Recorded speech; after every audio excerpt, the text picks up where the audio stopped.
Hello, everybody. My name's Simon O'Leary. I'm a PFHEA, and I'm going to tell you a bit about along the theme of inclusion and issues around employability. A bit of background. I'm just leaving Regent's University London at the minute. I'm partly doing some work at University of Hertfordshire and also at Anglia Ruskin University. And before all of that, I was at the University of Kent. And prior to that, half of my career has been in industry in the energy and health sectors. And I was originally from the science and engineering side, but I'm now more on the business and management side. And what I'm going to talk to you today about is I've done a lot of work on enterprise or entrepreneurship, new ventures, that type of thing, with all sorts of disciplines. And one of the things that it has an impact on, it's not so much startups as such or new businesses, but on enhancing employability. So that's the area I'm going to talk about today, and it's an opportunity, I think, from the study I'll talk about to make more of something that we're already doing. Partly to also show that there are some variations across the disciplines and that there's a great opportunity, particularly in the arts, humanities, and social sciences, to bridge a gap that appears to exist. And a great opportunity, therefore, I'll show, hopefully, for female graduates in particular. The work I'm doing is principally based on a work I've recently published in Studies in Higher Education this year, 2021. And that built upon an earlier paper from 2017 in the Journal of Education and Work. And the work that I've just published, it triangulates essentially three data sets or three sets of information, and it reveals a gap of opportunity for us. Those three areas were from the higher education, from HESA, the Higher Education Statistics Agency, looking at the genders and the disciplines studied across the whole of the UK. The second one was a large HEA study about the skills that are covered in each of the degree disciplines. And thirdly, my own primary research on what the graduates or what the students remember they actually covered in their degrees. So it's one thing to cover something, but if you don't remember it, that's another thing. So first of all, and the issue I've raised with Caroline for this conference is that we can enhance graduate employability, particularly in the arts, humanities, and social sciences, and particularly for females, by bridging this gap. And let me try and explain why.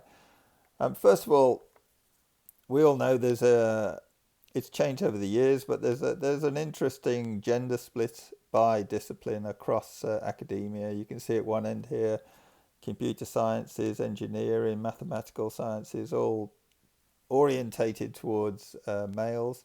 Whereas here we've got education, we've got arts, we've got languages, etc., and these are more orientated towards female.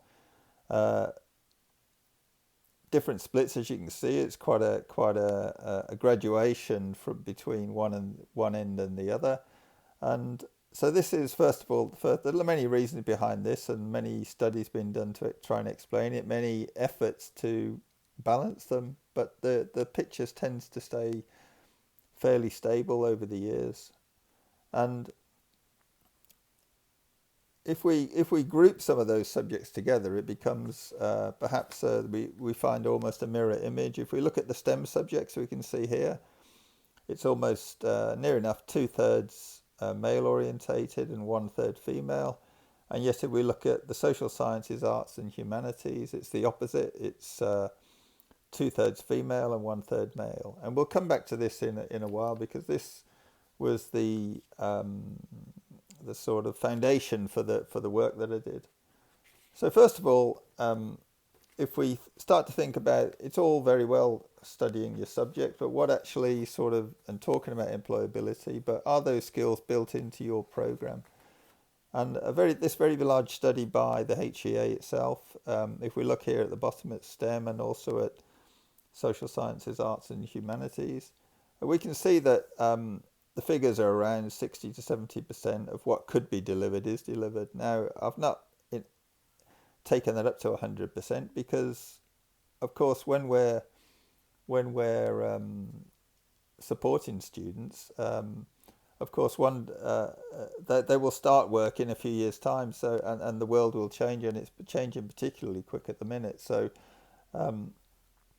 I don't think it's possible to reach 100% because we're talking about jobs in the future. We're talking about roles in the future that we don't know about. But perhaps 80% is the maximum. So at the moment, we can think we're delivering 60 to 70%, and the maximum's 80. So there's a small gap there. Actually, that is quite good. There's a lot of skills incorporated into our degree programs, and so that's a reasonable picture. We can see even here that social sciences, arts and humanities slightly higher than the STEM subjects, but when I look at margins of error in that work, then they're actually pretty much the same. They're not statistically that different. We can almost consider that a flat line.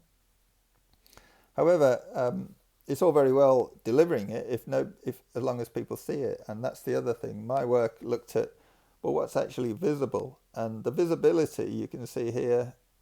What's below this line is visible, and what's above the line is unseen or not remembered.